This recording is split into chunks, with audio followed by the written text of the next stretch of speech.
Salam, hormatly yurtdaşlar. Saparağı salam. İkimiz bir kay bäri bilelikde ekrana çykanda şuň kun ýylyň ahyrky günleri sen bilen bir etjek bir gepleşigim bar, gepleşigem däl, bir söhbetdeşligim. Şu üstümizdäki 23-nji ýylda ýurdumyzyň içinde nämeler bolup geçdi, nämeler bolup durýar, nämelere garaşmaly. Ol bir. İkinciden biz Milli Halat Ediş Komiteti hökmünde, Urucu Meclis hökmünde, beýleki gulluklarymyz bilen bilelikde, ýoldaşlarymyz bilen, kardeşlerimiz bilen näme işler berja edip bildik, näme hötdesinden geldik ýa gelip bilmedik. Innikiyle nämäni goýýas, arzulamyzmy, hyýallamyzmy, maksatlarymyzmy. Ine şu zatlar barada sen bilen biraz giňişleýin bir sohbetdeşlik etmekçi bolýan. Doğru. Men onda salamına bir cevap bereyim, salam deyip. Bana salam. Kısa vermedi yani. O salam Murat doğru. İyileşlere de. Lokan yalkımlı salam. Dinleyicilere de. Dinlemeyenlere de salam iyi veriyor. Teň hyzmatynda Murat men Ona hyzmatda bolsak saparagy ikimiz şuň kun 4 ýyl bäri bilelikde ekranydy. Her ýyl bir zatlaň gürrüňne diýäs, maksatlarymyzy goýýas öňümizde. Halka düşünürsi işimi geçirýär. Esasen biziň edýän işimiz şu halka düşünürmek, nämeler bolup geçdi, nämeler bolup dur, nämeler garaşmaly. Şoň netijesinde men diýjek bolýan zadym ýa men görýän zadym şu geçen 4 ýyl gatullyk iş edildi separa. Bul bir inne bilen goýu gazanýalyk boly, garynja gymylysy diýär türkmen şeýdip, gyrmylan garaşar diýilen ýerine bizine şuň kuny gelip ýetdik. Men diýjek bolýan zadym daşda urakda şuň kun ýurtdaky bolup geçen ýagdaýlary ýa bolup geçen taryhy düşünýän ýa düşünjek bolýan, şuňa belli bir derejede baha berýän adamlar gün saýyn köperip barýar. Şol sanlar biziň döredýän gorluklarymyz bar ýurduň içindäki, daşyndaky. Bular assa ýuwaşdan herekete geçip başladylar. Şo sebäpli gelýän biziň habar kanallarymyza gelýän maglumatlar, suratlar, video rolikler, ýazylýan ýemeler, kommentler ýa-da jaň edilip aýdylýan sözler şuňa dogry şaýatlyk edýär. Şuň kun daşary siýasaty gözüňde tutup alamyzda umuman öňkü postsovet giňişligine bir Orsiýet, Ukraina uruşy ýa Günmataryň edýän kömekleri ýa bolup duran ýagdaýlar Putina garşy eglan edilen sanksiýalar bar. Onu Gaga tribunalyna uğratmaly diýilip bir toparda şu mahal gaty bir siýasatyň bir mewjap duran döwrüni getirdi-de. Şu ýagdaýda biz bir ullakan bir deňiziň içinde bir kiçijek gämi ýaly, o Türkmenistan bizim ugrumyz hanjak bar. Şu zatlar barada sen öz bilerinden başlap aýdyp başlasaň arasynda menim öz pikirlerimi goşsam, ýurtdaşlarymyza bir düşünürüş işine diýip aýtdym bolýar-da täze ýylyň öňü syrasyny. Hem geçen ýylymyza 23-nji ýylda biz bahamyzy bersek. Doğru, sağ ol. Hanrada söz veren üçin. Näme iýleşleri ýetip gelýän täze ýyl bayramlary bilen gutlaly ilkulak Hanrada. 2024-nji ýyl bir ütköşük ýyl bolar diýip umydynda mene iýleşlerim şeýlemi kendýän o ütköşüklük bolmaly, gözüm tüýüplü ütköşük bolmaly.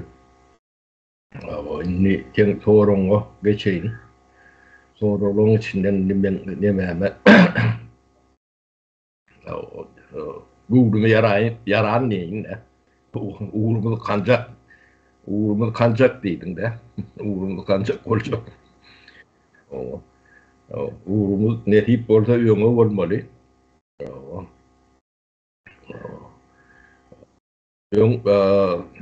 Biz uğurumuzy ýitirendiňmizi 4 ýyl O gürleşe düşünüştük. O biz bir yeke bir atır değil, atırlar oyuncu. Yani uğrumuzu çaşırdıp, büyütködüp, şeydik bir yaşamaya mecbur edilen bir millet. Dediğimde, gözümü diyekiyede. Bu lirelerden,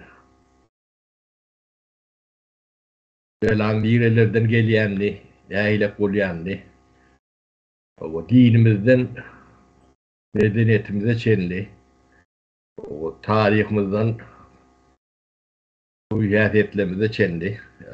Bir topar zaten gurrun ettik. 4 yıl almırat adam değil bir institut torunuyalak. O bizim veren gepleşiklerimizden bir lekte yalak. Hakikaten hem şeyle Türkmenistan'ın yani paral diplom için paral student büyümeyen yukarı huzaylarının kən üytköşük ya da gerekli, değerli bilgi verenliği düşünyen mene. O karşı çıkan olup biler, golün olur da hadi meydan ile hüdür meydan yani Türkler o hani çıkıp aydık verdiler yok biz sizden dağıttan katı akıllı bilgili o bir sağa sola bilgi satacak diye ne alak demeleri var orada çıkıp aydık bilerler. O bir hindi şu tarih demeleri biraz çeynep o çarktan nemeden mitarukka değil ya da Türkmençe mitarukka ne oluyor kalmıra da ben Türkmençe'ni meyattan çıkarttım. Etuyan maşin oluyor. Etuyan maşin oldu şu ortakorda etuyan maşinden geçirdik. Ne yaptı? Ayrılan startları. Hemmetini ayttık değil yalancı. Var o hemmetini. Onun birem değil şu aydılan dağıtlan. Yolumuzda entekkatı. Kən ağır dağıtlar bile yüzleşmeli olur. O da şu at gerek mi diyilen soru olur. Ortaya çıkan son biraz son sıralara oyluyor da. Biz ütköme için yani siz karıştır diyilen gününün edilmeli vaatlar var da. Şolun hiçbirinin edilmeyendiğini onun yürütü etmeyenliklerini edecek bolanlara da ettirmeyenliklerini şu da tam katı ağır cezalandırıldığını biz aşağı çıkıp gurrun verdikler 4 yılın içinde durdu demeden. Onlardan neticede yatlatma deme üçün hemmetin değil bir bütün olayacak demelerden tiyatro format geçirilmeyenliğini yani geçmişine tiyatro baha verilmediğini taptığını tava ettik. Onun lüstratı değil ya da o da tarihinden geçmişinden yüzleşme oluyor. Lüstratı nemesi manası şudur. O şu arada hiç dil yarılmadığını şuna çennem yaran okurum. O sebebi borkan olmalı. Sebebi olmalı. Olmasa adat olacak halk. Lüstratıdan korkma demesi yok. Korkulayan olsa, cemiyetin korku hattında saklayan olsalar demek. Ütkanlat yok. Korku hattında saklayanlar entek gitmeyendirler. Taşlap ya da iğrenle dökürlerini koyup gittirler deyip düşünmeli. Olyapta. Son ikinci 70 yıl içinde yaşadık. Bu Karatel'in mekanizmi vardır. Yani Orta İmperiyatı'nın. Bunu ben Sovet Soyuzu diye aydamak, Ors imperiyası, yani Sovet nemesi, bir yankı, bir renki, bir görünüşü, komünizm mollu, sosyalizm mollu, kapitalizm mollu, bir yani nemeti ütgüye de baydağı ya da lozungu ütgöt diyen neme fikre layık geliyor da. Yani karatil mekanizm ütgen ok. Onu ütgötmölülür müydün oklar? Karatil mekanizm demek cezalandırış mekanizmi. Kalmır bunu ten kovul yansın. Şu tayda üstüne elbet nemetinden bir zat koyulmadık oldu. O tarafı 1 santimetrim edilmedi. O da neyim için gerek? Halkı korkattığını saklamak için. Bu zatların hiçbirinin yalan neylerini Türkmenistan 99% hem fikrim kendiyen. Korku yok deyip aydık bilen adam oldu çıktığından ayttın. Biz hiçbir korku ürküymüz yok. Bizi kanun koruyor. Deyip bilen adam oldu. Çıktığından gururun verdin. Onun tuğutnamasının yoktuğunun kanunun büyüğünden yok. Yani yoğundan hiç bol bilmeyecektiğini biz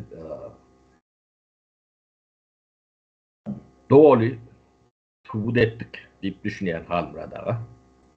O tevavi kanun ile adın işlemeti bir katik neme düzgün namata açıktır. O kanun hem de küşün diyendir ya da o tayda kanun yoktur. Yani çok kanunun prezident in yok oradaki adam. Men bilen ya sen bilen ya da o karağımda oynak görün çopan bilen kanunun önünde ikisi destek olmasa şu yurtta büyüğünden kanunun iyisi yok değil yani. Elbet işliye, yanlış işliye bir kanun bozmanlar değil değil. Büyüğünden kanun olması mümkün değil. So, kanun işlemesinin temeli, kökünü, sütünü diyelim. Kanunun önünde hem de kişiden olmasa kanun yok. Olma bilmeyen. Kanun yok olsa bu türmeler ne için adamdan rolü? Kanunlar. Sonra olur hep çıkanlar. Kanunlar yok. Cinayetçi doğru. Hemen esasında olursa cinayete çıktı. O kanununa işleniyor. İşlemeyen ödün var kodu otuyorsun. Kunde yani taatte var kodu yani. Prezidentin her adımı kanuna tepil olmalı adamın. Her adımı kanunun tersine vurduğunda. Her adımı, her mündü 24 saat yani 24 saatte neyse müntba olsa şu her mündünü yani prezident kanun yoktuğunu tuğut etkeledi. Onun için ne bizim ben hatem meter yolda koyan demem yani Türkmenistan'a türmeler boşadılmalı. Öyle derhal boşadılmalı, yok man boşadılmalı. Kanun yok yerde cinayet bulup bilenlerler.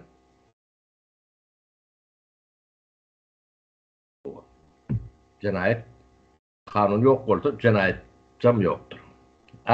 Cinayetçi gözleyen olsanız, iyi cezalandıracak olsanız, siz kanunu diketmeli ol yani. Kanunu diketmek için siz konstitüsyon diketmeli. Konstitüsyon kuruluşu diketmeli. Sen devletin başına o konstitüsyon karşısına hareketler bilen geleyen olsan, sen o tayda konstitüsyon tepile mutlu olmakta. Bu zatlar hem beceri bir bağlılar. Çünkü Türkmenistan'da ne hilek cinayet ederim, adam öldürenim olsa. Tefavut yok. Türmeler boşadılmalılar. Son adalet dikerler, kanun dikerler, kaston kuruluş dikerler. Şu cinayet edilen, yani boşadılan adamların içinde cinayet edenler bağ olsa, şikayet edilir. O adli suud süyd eder. O derme geçirir. O şeyde cezalı olsa, o da korunma hukuku vardır. Korun bilmese, çekmeli olur. Hem kanun ne şeyle eme olmalı. Ni şu 4 yılın içinde Halmra Dağı'na biz şu atlara bir halka düşünür yalak demeye getirdik. Biz üçün, men üçüne 25 yıl bundan öngüm düşünüklü, 30 yıl bundan öngüm düşünüklü. Onun halka yani Türkmenler kim için kurulan? Diyen bir koval var da halkta. Prezident için diyen yalak deme var da. Ya da şun tövre için. Yani bize prezident için kurulan yurt ya devlet gerek gel. Halk için kurulan devlet gerek. Yurt yani halk bile yurt dört bilyenler. Prezident bile ne? Prezident kimi oysan çok olur. Kimi sayılır falan. Böyle töçerçe. Bunlar gelenlerine de ömürlük geliyorlar. O kaç üstüde de o iktidardan kendi olmalılar lipyadıl da. O ömürlük o baki o şeylere yalan söylemeli utanılmaklarım. O utanç dilen daha Türkmenler ya ne mevzular. O ahlak düğünden yok. O samimiyet dilen demeni ne girdik ne biz 4 yılda Halmra Dağı en ulu eden işimiz samimiyetin nemediğini o bun katı bir yönümlü zattığını samimiyetli adam olmasan sen hiç bir adam olup bilmeyenini o halka düşünürdük. Onun hemme belalan görülün anasında cehaletin yatandığını düşünür bildik. Mükemmel kemik. Halmra Dağı. Bu işler ulu işler. Yani üniversitenin, mektebin düşünürüp bilmedik zatları, şu zatlar. Yani, Türkmen cemiyetine 70 yıldır şu zatları düşünür adam. Yok olmaya çeneller. Bilmedik olsa. Tabii samimiyet sözü o aydamdan bu neyme deyip başladılar da bu söz manası ne? O seni hatırlayansın. O cehalet diyen de cehalet ne oluyor? Cahillik bir kuyruğu tuttuğunu. Bunlar 30 yıllık bir yalan sözler, rahat. Tabii ortadan samimiyeti ayırsan adamlar yalan söylemeliyle ne yalan oluyor da. Bizim bayrağımız yalan niye? Ekranın gününe 7-24 verip dursam. Ne şu atları Halmra Dağı düşünüp cemiyet toplum olup bir yerimize, yüreğimize, kalbimize indirip bildi hep. Şu at bu Türkmenistan'ın yağdığı bilen hiç ılalışıp bilmeyiz. Bunun teriden urmalılığını ödeden ortaya çıkar. Bizim beden demelerimiz şu, Halmra Dağı yani 23 yıl torpar ya da yolumuzdaki yıllarda bunu inni durumuşa geçirmeli. Ne yemediğini düşünen sonra yurdum şu yağdaydı yaşap bilmeyeceğini. Kapağı yoktur. Yanlış deme.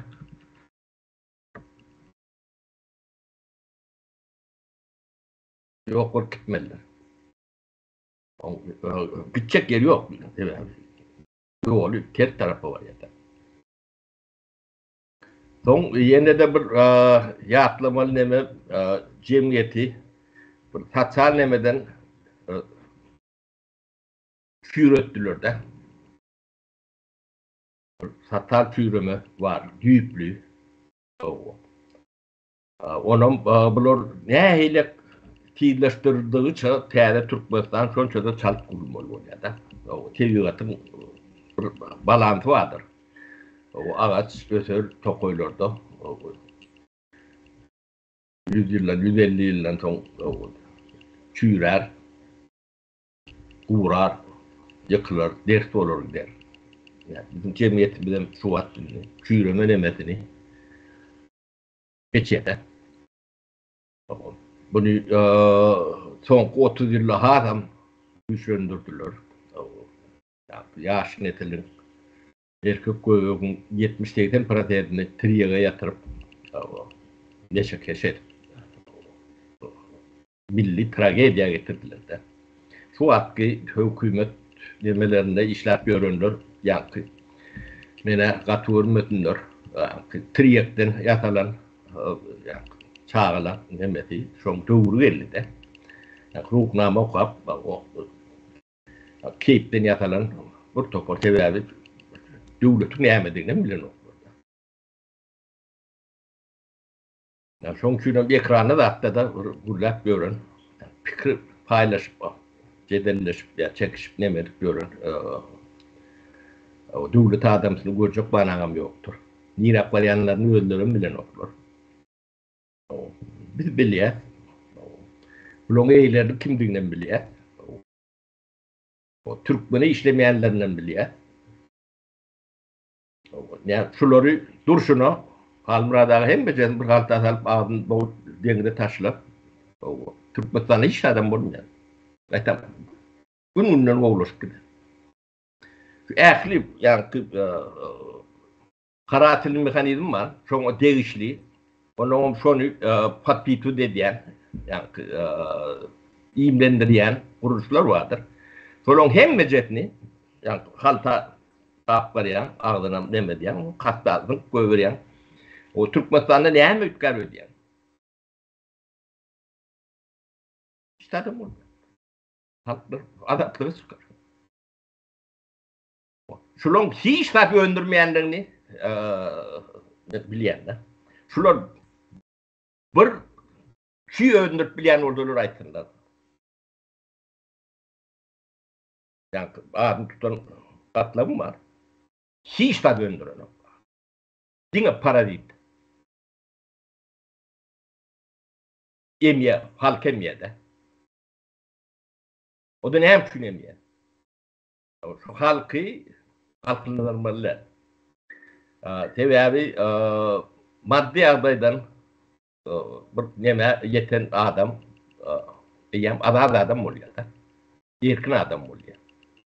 O öz fikirli, edenli, etçeğini bilen adama oluyor da. Şunu ettirmeyecek olur diyorlar. Zaten iş kuruyan olsam ilk kapıyı kim kakendiriyor diye. Men birlikte diyen, men kağıba diyen eyler. Üstüne çökür. Bakanı taparlar.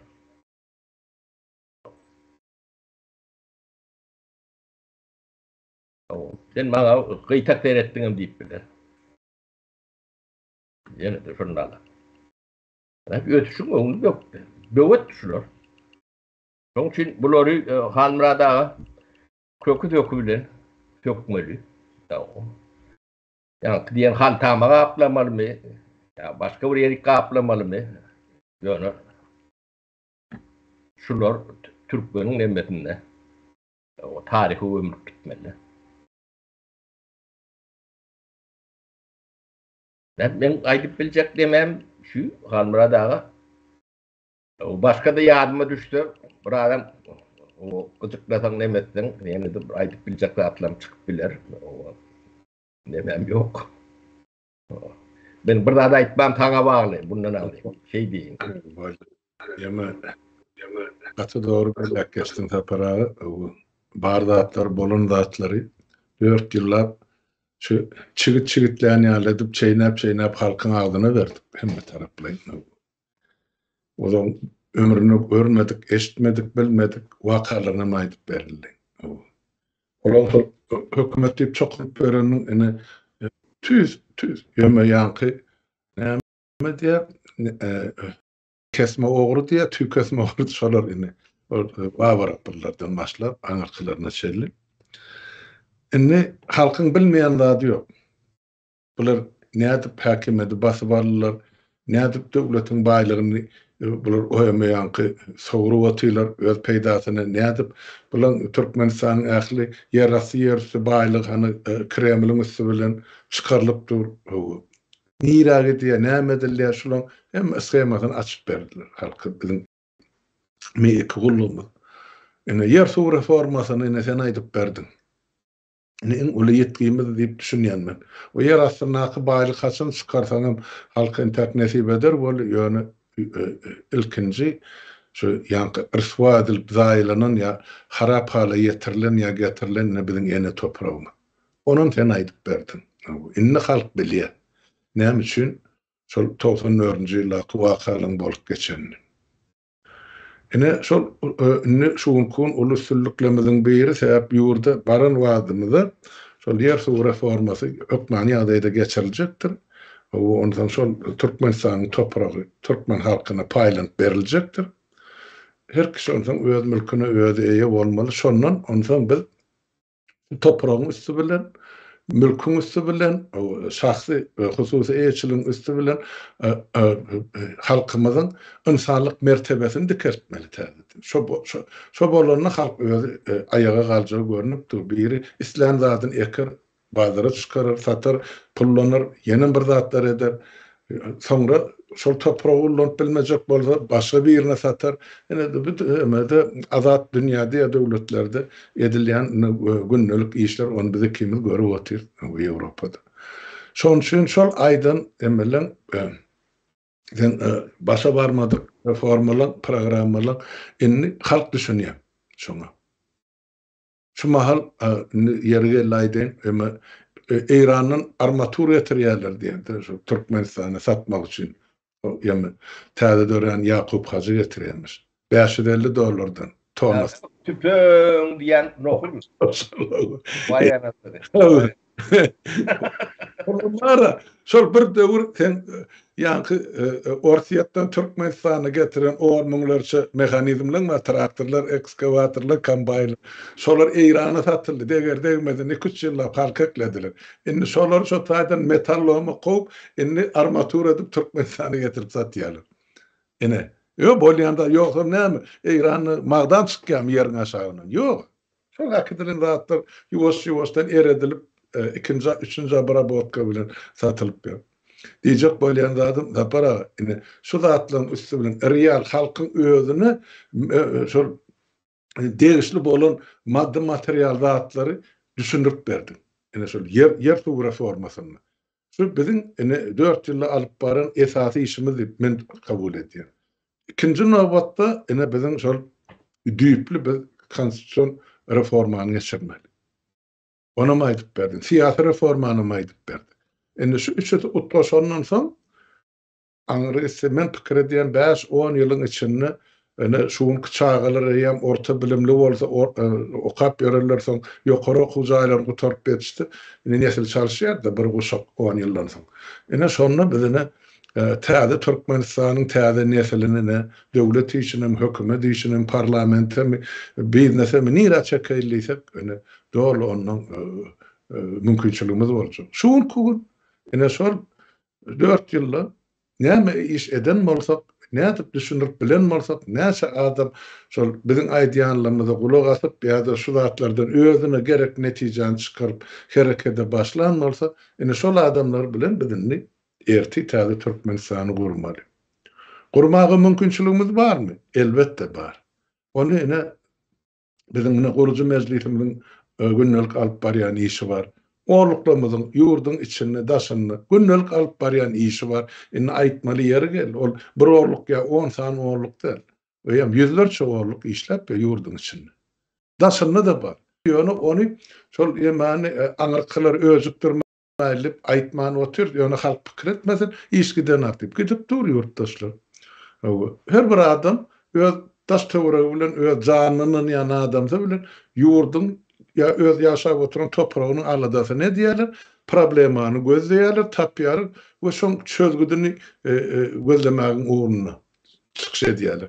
Oňa da biz kanuny taýdan tutaryk berip otur, adamlaryň edýän işiniň hakdygyny, döwletiň, topragyň, halkyň kydygyny.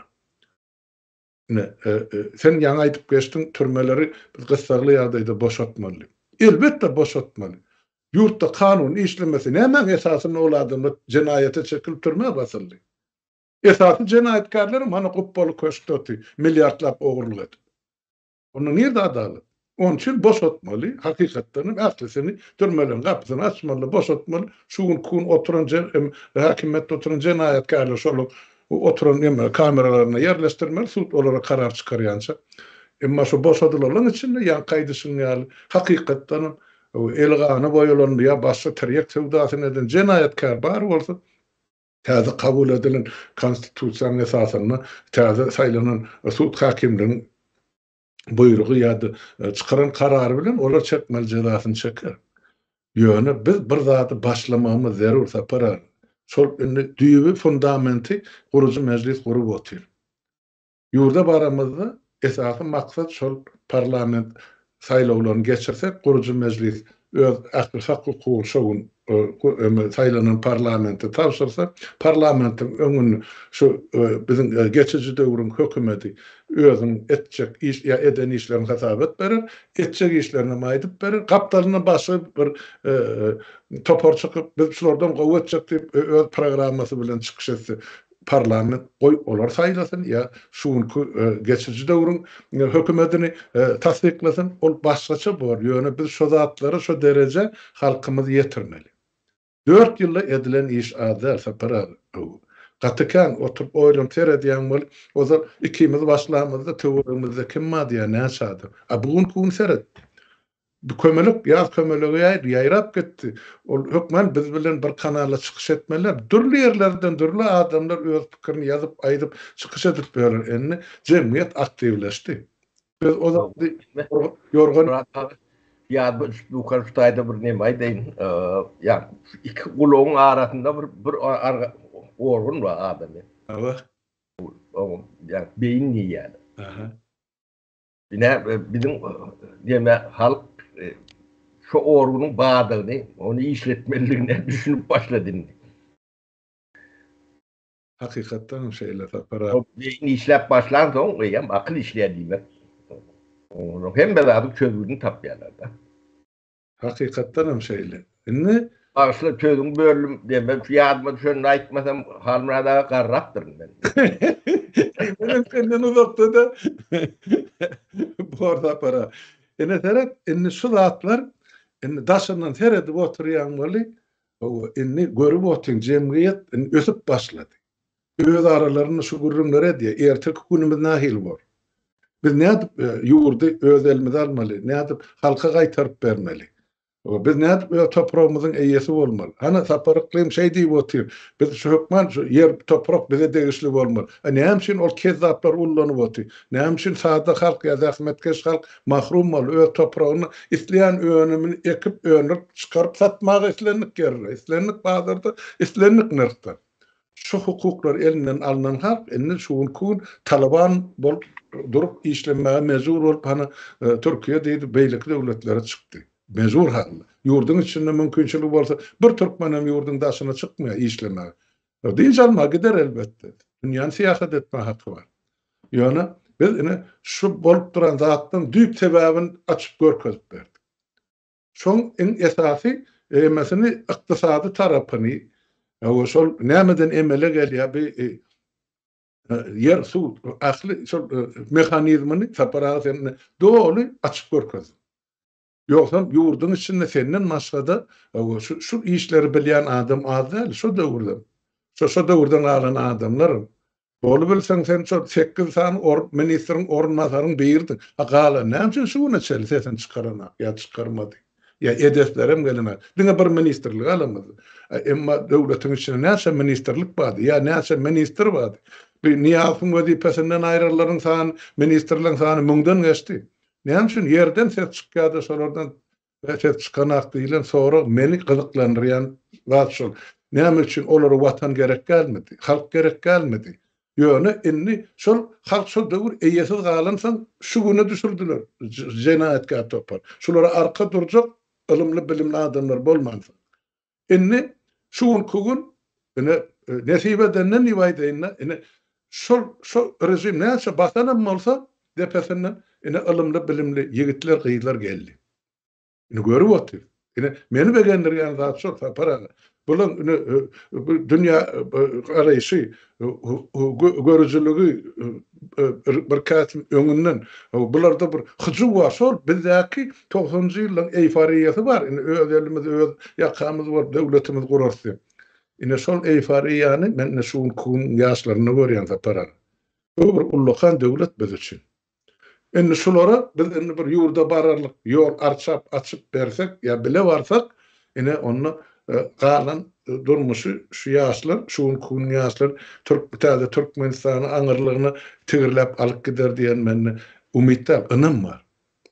Çoň boljagyna ynam bar. Onu soňra da şunu ýurdun daşyna akyp bolup geçen siýasy ýagdaýlar şu zatlary bize ynanmagy dogry esas berýär. Şona çok boldum. Yani sen sözünde bellap geçtiğinde harekete geçmeli vakti geldi deyip. Hakikaten hem şeyle. Biz halkı bir yeterlik derecede yankı informasiya bilen doğru öpçün ettik deyip hazal ediyor. İnformasiya da halka şu hareket etmek için esası mekanizm var. Düşünmen hareket eden adam ağlasam çıkar, manglayın divar urur, kapa urur, yani çıkarlığı tapmak. Ama düşünüp bir işin başını başlasa demek, son çözgüdünüm tapar. Adamlar inni düşünüp başladı tapar. Näme kimin kimdigini, uğrun hancaktığını. Inni bular dine sol, hasan bir umumu harekete başlar, ya her bir yerine näme kimler näme etmeli deyilen sonra gün bize verip dururlardı. Onun hem cevaplarını alıp dururlar. Oğurluklar öz yerini, öz toprağının meselesini, bar problemazın şu taýda koymalı, çözmeli, gelecekte de devletin düýbini, kanunu düýbini tutacak şol oğurluklardır. Yerli hakimiyetler dolandırmalı Türkmenistan, Aşgabatlar. Şu zatları biz yetirip birlik saparağı. Her birimiz öz yerini, yaşlar öz yerini, zenanlar öz ornunu, yaşlılar öz yerini, öz ornunu durmuşda bolup geçen tecrübelerimizi aytıp berdik. Görýän zatlarymyzy, bolýan zatları düşünüp aýtdyk. Halk şu zatlardan ugur alıp harekete geçmekçi. Men pikir edýän 24-nji ýyl bizim şu harekete geçecek ýylymyz bolmaly. Hemme prognozlar şonu görkezipdir. Sebäp gorky aňyrky tarapda 2 ýyl bäri olar näme etjeklerini bilmän aljyrap ýurtda ýok ýa bolmadyk ýa bir halky dilini düşünüp bilmejek propagandalarını çıkarıp blogerlar deydi, aydınçılar deydi, näme deydi, jurnalistler şulary emmesini çıkarıp özüni gorak etjek bolýar şolarda. Bularda ideologiýa ýoksa para bu tordy. Ne taktika var, burada ne strateji var. Bir günüm hoş günüm, şu bir günde $1 milyar oğurlap bilsem bana yeterli. Halk bilen işimiz yok deyip yaşap ýören deýýuslar döwlet başynda otururlar ählisi.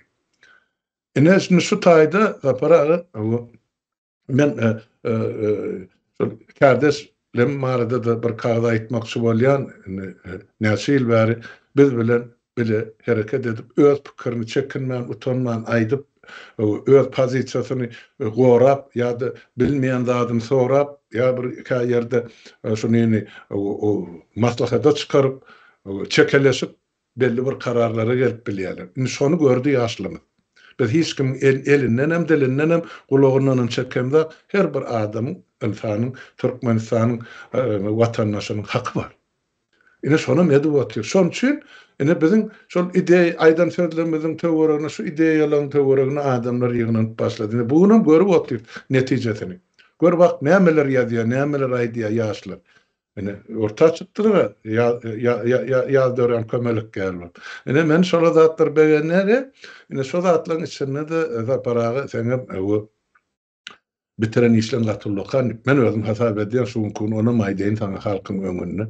Biz özümüz üçin edýäs, ilk başdan pikir edýäs, çağalymyz, aktyklymyz, gelecekki nesillerimiz üçin ine bal tutan ballar diýe şekilinde Ahmedin ereknedini görmek bize de miýasar etsin. Olam näme bir ata watany baryp ötellemizin öňünde diýdimiz epe bilsek, men üçin aşağı iň uly maksat bolupdyr. Ýaşlarymyzyň döwlet taňyrlygyna özer tigirläp alyp gider. Hemme yemelerine ýazyp öňlerine goýuldy.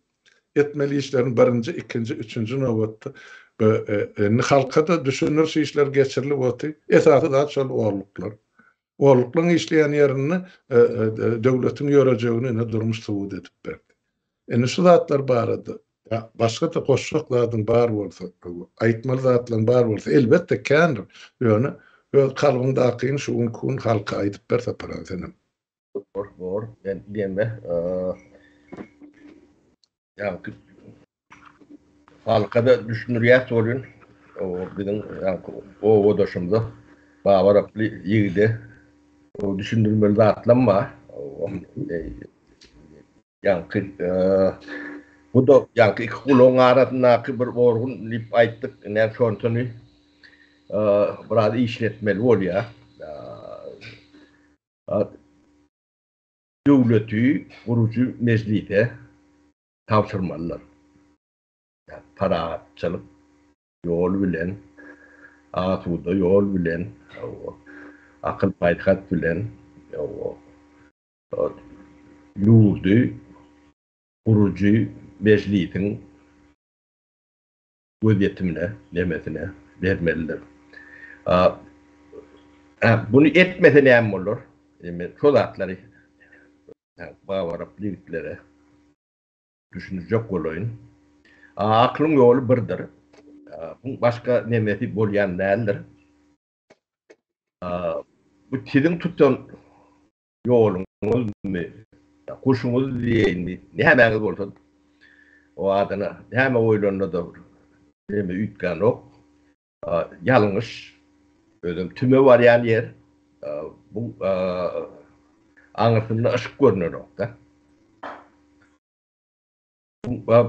Yerti näme boljagyny çenli görüntü da. Aýtsaň aýda oturmaly. Ýöne belli. Gurucu meclise geçirmede devletin yolunu ödülap başlamalı. Tohum tiýiňiz bilen bu halk ýok eder. Düşünün. Gözü açılan millet siz bunu näme azabyna ne akıl bilen öňünü böwet geleceğine böwet bolup bulary yani kul halyny taklamaly. O siz kim dip soraw bermediler mi size?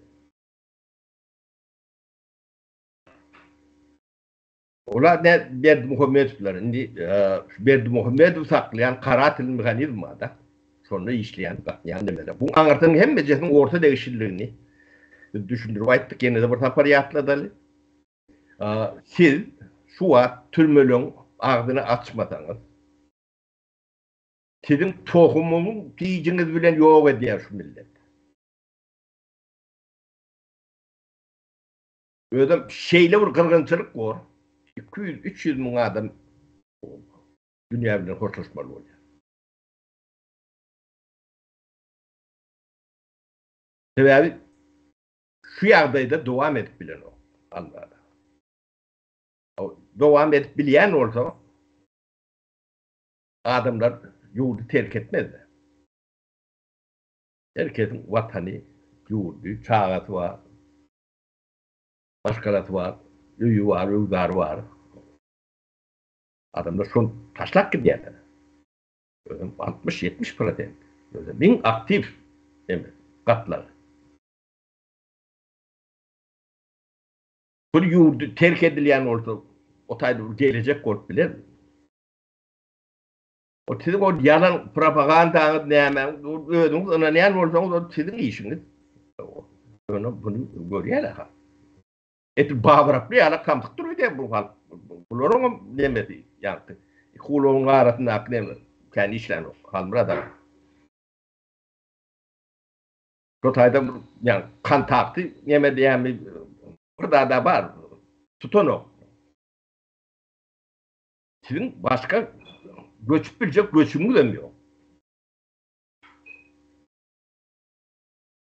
Yurdu derhal kurucu meclise tavşırdı. O bir ikinci türmeleri boşaltmalı. Yani şu iki meseleni yetmeseniz sizi kırar halk. Bu halkın tokotunu, yumruğunu, şarpığını dağıtmalı oluyor. Onu halmıra da adet etmez, tapara adet etmez. Biz oğlunlar bunu bu vahşi yağdayda beyitmen deyip bilirse oluyor bizim diyeni demekmediler. Kaddafi'nin ne ettiler? Saddam'ı ne ettiler? Sizin haydi veriyormuş onun akıllı, şolordan, edenli, gayratlı, ya da mekir, ya da arkanızda büyük şu ad et.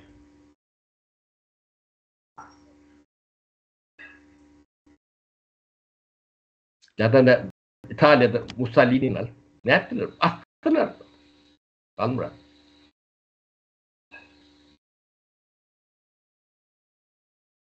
Yani şunu isteyen olsanız, sizin yemeğiniz, sayılığınız. Öyle. Yani iki kulağın arasında bir zat var dedik. Yani akıl var, mantık var. Oturun hata edin. Türmeler isteseniz türmeniz açılıyor. Türmen içinden kozolong durur. Ben ona mı ayıp vereyim? Ocaklatlara ayıp vereyim. Onunla da yine de karşılık görüyorsunuz.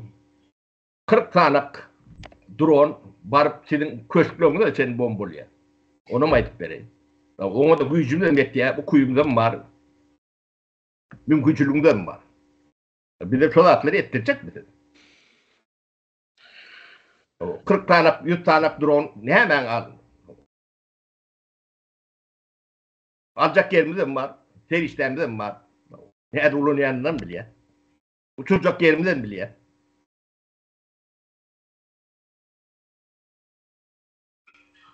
Korun, bir sene korun.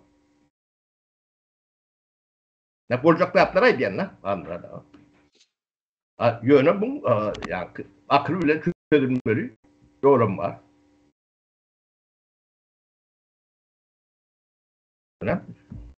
Yıl sonunu, sodatları tədiriyle fikir ederiyalak ben. Bağır Abdüllara. Taşıçı. Ebeceti oturup beyniyle bağ orta fikir ettiler. O sizin arkanızda durun orsun özlerdi özüne yetik. Onun bile. O özlerdi özüne yetik olmasa da olurdan sizi koparval ya. Aklım diyet ya. Halk şimdi erkin olacak olan baktı, siz onu erkinlikten halk kalp bilmeyen. Gücüm de etmiyor. Bir halk oyunun son. Yolunu durup bilmeyen. O havadan dörötüp biliyet. Ona istedik, min hava dörötüp biliyet de. Bize gerekken. Yani mecbur orada kullanır.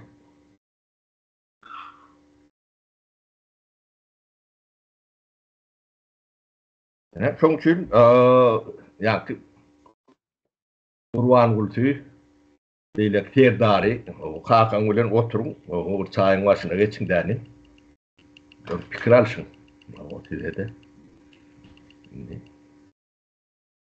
Better diye de. Kıyılarına better deyip at koyarlar halmıra. Ne şol. Size better. O adını better. O bundan ağrıyık. O bizim Türkmenin arkasına tizyalak arka gerek gel. Dağım gerek gel. Beylekten gerek gel. Türkmen halkı kabul etmeden o.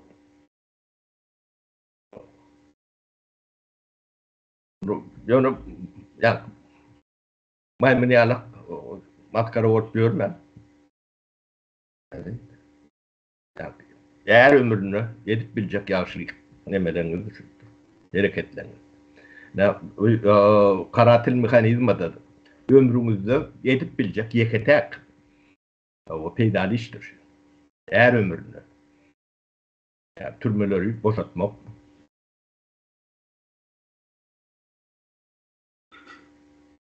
Yani yok oradaki değildeki yemeğde hükümeti kurucu meclite geçirmek.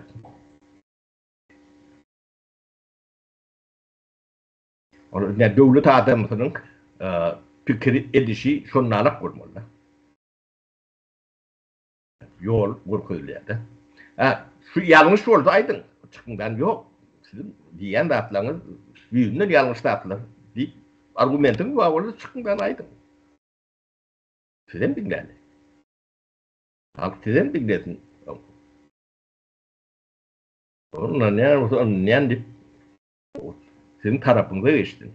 Onu da karşılığım. Ne şu da atlar aydayım dedim. Halmıra'da başka ne lokan.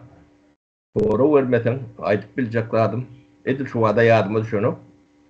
Balya onu men üstüne doldurayım sen aydırlam. Elbette. Paraga. Sen aydiyarlığında katı lokan çongurmanı vardı. Halkın bir güne kanı dökülmesen şu teklif ediliyor olur. Olun ödü qowu olan için teklif edilen hakimiyeti kurucu meclise tavsırın deyip. Şu ozal ejir çekip oturan halkın inni kanı dökülmesin şunu kansız devleti tavsırın halkın adından kurucu meclise deyilen teklif. Onu kabul etseler ona yetesi dereceye abra yok son edecek adamlar için onu aytmak gerek. Belki şonu etcek adamın günahını sonra onu täze saylanacak meclis günahını geçer ya yengleder onu bize galmanır çözmek onunu Türkmenistan gelecekki saylanacak parlamenti bilen suud hakimligi çözer. Şuraya mümkünçülük var mı? Elbette var. Şuna tecrübe var mı? Yani tarihte varsa para. Sen yani bir topar yani halkın öldürün ya yok eden diktatörlerin adını tuttun da. Yani son içinde bir maşgala var aydılman için.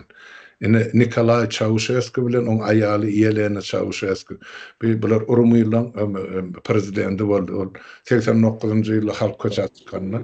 Edil. Şu harbalar tutup şu ikisini 2 saatte suud edip tribunalın adından çıkarıp hovullu hayata direp attılar. Ine şol harbaların eden işi.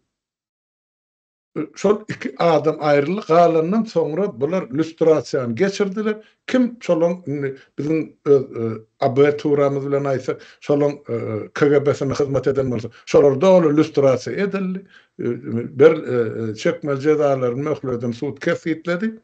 Hani inni Urumiyni ösüp oturan devletlerin biri. O Avrupa Birliği'ne gidiyor. O ine misal men şu bizdeki oturan şu egni pagonu mahlukları düşünürecek bolýar. Eger öz halkyny etjek bolsa, etmek niyeti bar bolsa, hani Urumiylaryň egni pagolusuna şeýtdiler. Bizde bolsa şu o taýda görem eme şu pagonlular ya harbylar gorlamady da şu eme diktatöri. Bizde bolsa şoňa hyzmat edip şoň eline çörek ýýärler. Ine tapawdy şol. Etmez orada gayrat tapılır mı? Tapılmaz mı? Onu koy öldür çözsün. Eğer şunu tapmasalar, çekecek cezaları sen aydısın ya olur. Ondan beter olsa para. Bir zat barda 32 yılla 3 neslin başına salınan zulüm. Doğduk, doğmadık, doğmağı orava görülmedik çağılı halkın sani 8 milyon ağırlığını biz milletimizi yitirdik. İnşunu edene şu çağıdına bir topuk Türkmenistan ilatın 1% ya bar ya yok. Inni biz şolar bağışlamalı mı? Şol türmelerde gıynar öldürülen hatirasını Doğmadık çağılan hatırasını, pandemiyeden ölürlüğün hatırasını, dermansızdan medisina hizmeti bolman ölürlüğün hatırasını, ya ene Türkiye ya beylek devletlere çıkıp ene so tayda ene şol agar işten yana ene tağlığına seyretme pul tapman bir wagt ölürlüğün hatırasını biz şular bağışlamalı mı ya yok mu? Ine so sorak var. Ine on bilen şuun kunsa güýjüllonjalara beren her biriniz. Siz beýdip o pürpürläp ýaşasyňyz ýok belli. Oturdy.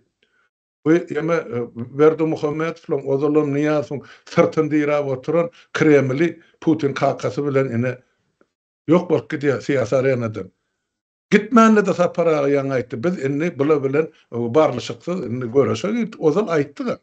Ya hazır sumal amana gelin yoksa da soňsuzda hiç ýyl başlaşmasak ýokdy. Siz ýagdaýy indi şu derejeye ýetirdiňiz. Ýurdun içinde akılır. Evini pagorlu size ýüzlenýär. Şu derejeye getirdiňiz. Näçe aýtdyk. Adam dili bilen, ýuwaşlyk bilen, halkyň dili bilen, kanun dili bilen. Ýok. Siz düşüneňiz, sen ýa-da sapara şolum iki gulagynyň arasynda bir boşluk bar. Beyni yok. İktisafiyim var. Oğlum zamakani diýen bolmaly. Ýoksa beýdip öz halkyny, öz türkmenini ne edip zulüm edip bilýär. Şu soru her biriňiziň sizin maňlaýyňyzda dur. Ol siz aljaňyzy alyp ogurlajaňyz ogurlap bir bölüňiz ýurdun daşyna ýam gaçyp ýetişdiňiz galyňyzy gidertmikdi. Hemmäňiz gulagyňyzdan çekip getirenler. Mi ukugullugy işläp dur giýje gündü. Şu devletden, hökümetten yol başlar sizi resmi taýdan tapşyrmasa bizim mi ikimiz var şu taýda maňlaýyňyzdan edilýär. Çylak gaýdarlar.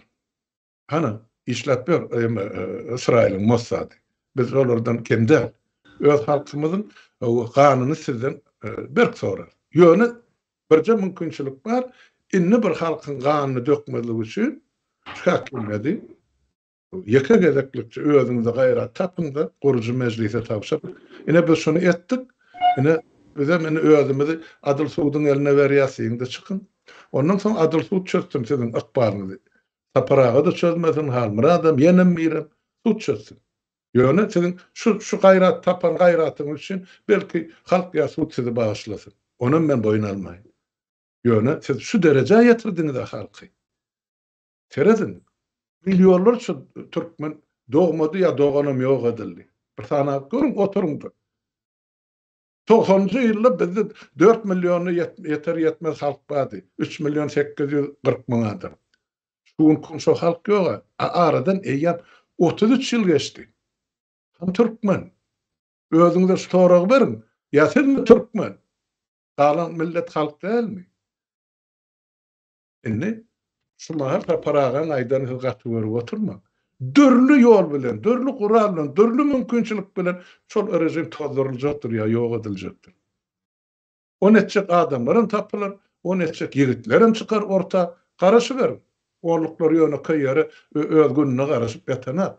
Ýene de biz höre kösetmekçi şolary bir wagty bolup topulmak ya şolun çağı suwasyna degmen. Şoň üçin şol meclisiň karary bar. Şolun özleri jenayeti üçin cezalandyryn çağalaryň bir ýerlerge sürgün edildi. Şolar halk özel gyrmasyn ýyla niýet bilen edildi. Olar gowuryp daşary ýurda çykarmaly edilen. Ine görürsiňiz Türkmeniň gazabyny. Siz şoňa garaşýaňyzmy? Indi käse pür doluşmakar. Şoň erti bürüne agar bentden aňyrlygyny. Öňünde durabiljeňiz ýokdur halkyň. Şonu bilik goýun. Mene saparagan aýdallaryň üstüne dolurýar, şoň aýdallaryny gollýar.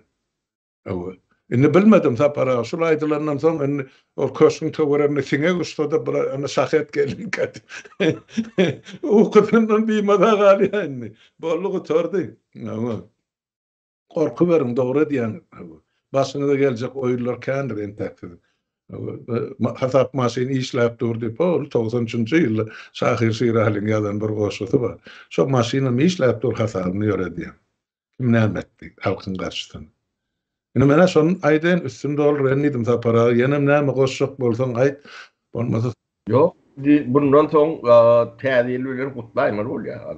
Ýöne stadiýana bir zaýtmal zat bar. Ine şu bizim göreşmede ine şu bir şeýle hyjy bilen şeýle bir batyrgylyk bilen ine bir girişen söwüşe girişen ýaýdaň denalymyz bar. Her biri baýdak geldi. Ine şolar ýaly enelerden dogýanlyk hakyky türkmen ýigitleri. Şolar ine watana ogullagyrýan. Ine şolam tanýanyp dur. Şolu görüp dur özleriniň Guran höwürtgelerini ýykylyny. Hemen şoňa begenýän şu denalaryň aramyzda bolanyny, şolaň edýän çykyşlaryny, ýürekden sızdyryp aýdýan goşgalaryny, halkyny nädip ýüzlenişini hemmesine men başaryp sag bolsun aýdýan hem täzeýlen gutlaýan ilkinji nowatda. Ya goşulşan galmyrada. Ene şeýle, enne näme halkymyzy täzeýil gutlagyny aýdaýly goý. Inniki 24-nji ýyl bizim hemmemiz üçin düşümli ýyl bolsun. Halkymyzyň ýurduny, watanyny eýe çykjak ýyly bolsun. Göreşilýän, söwüşilýän ýyl bolsun. Ony wagt görkezler nähil bolýan. Şoňa da huzur gaýraty dahyly halkymyzy çagyrýar. Sag bolun dinläniňiz üçin. Saparaga sag bol senem geleniň üçin. Sag bol halmyrada menen goşulşan aýdanlaryň hemmesine. Ya sag bolun sag bolun.